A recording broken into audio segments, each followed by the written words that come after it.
Kagabi pa lang gihuluman na nako ni nga munggos kay mao man ni gud ilang giingon nga dali daw malata basta huluman. Bado pa lang sa gabi nagunahuna na gyud ko nga ako ani nga huluman nga munggosa pero nakatulog man ko may gali kay nakamata ko og kadlawon unya ako adin ning gihuluman. Well naglata ko sa munggos kay nagprepare na pud ko para maglungag og rice. Unya mao lagi ni sa kadanghag nato magkayabo-yabo na gyud ning ato ang gibuhat ba. Naon saan ra gani ning Dominggoha ba nga gautan gyud ko karon kay panagsaon ra gyud kay ko magutan. Ug ang ako ading isagol sa munggos kay kaning bisol og kaning galay pero kaning galay gipalit gid ni nako pero sa mo libre ra gid unta ni ba. Kaning Domingo ba dili gyud nako matawag og day off kay daghan man gid kaayo kong trabahoon hinuon basta Domingo. Well gaslice ko ani nga bisol ba kay gawna pud gid ko sa kuha nga labanan kay akong labanan ara pud gid sa kuha nga tapad. Kay kung mahuman ko ani og slice aw diretso og laba kay dugay-dugay pa man maluto or malata ang munggos nato. Og sa pila ka years kay nalata na gyud tawo ng munggos og mao na nga ga-prepare dayon ko og painit og mantika kaya to man na siyang prituhon may nalang ba lami-lami pod. Kung ako day mag-utan kay dili gyud ko ganahan og daghang sagol like na karni basta utan gani utan gyud na walay sagol nga karni.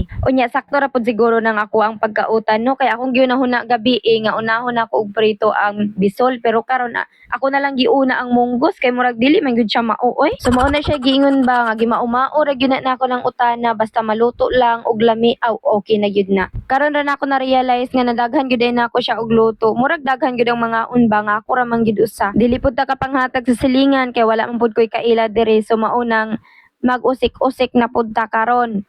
Wanay gidangat nimo pisigi kag paningkamot og trabaho nya mag-usik-usik ka og pagkaon. Dali ra ba gyud kaayo mapanos ning munggos no? Dili gyud siya maugmaan panos dayon so sayang gyud kay na akong giluto ba. Diri day sa Manila kay ilang munggo day is Friday pero sa kuha lahi oy kay Sunday unsa may oraso na ako pag Friday wala man koy oras ana so Sunday na lang gyud magpalahi gyud ta. Mas lami man gyud pag naay bulad pud og munggos no lami gyud kay na sila partnerong duha ay mao nang magluto pud gyud ko og bulad unya kanira ba jong bulada kay parat gyud kayo siya ba.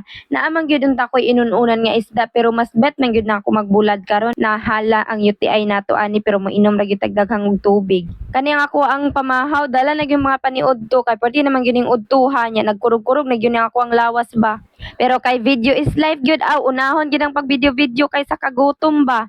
Unya mao daay ni nga akong giingon nga na ako inununan diri lami pud baya ni siya. Nga unta guys.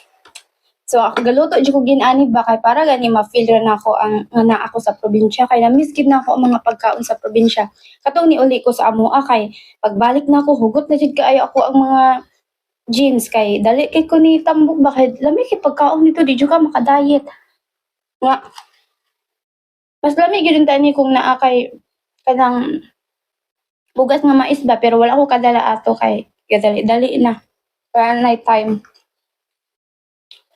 Nya akong suka kay walay sili nalimot ko palit og sili lami unta siya. Nga ako ikuan diri inunan pero bet na ako ang bulad karon kay nagkuan man kumunggo. Thank you Lord. Dami sa akong pagkaon ay thank you Lord.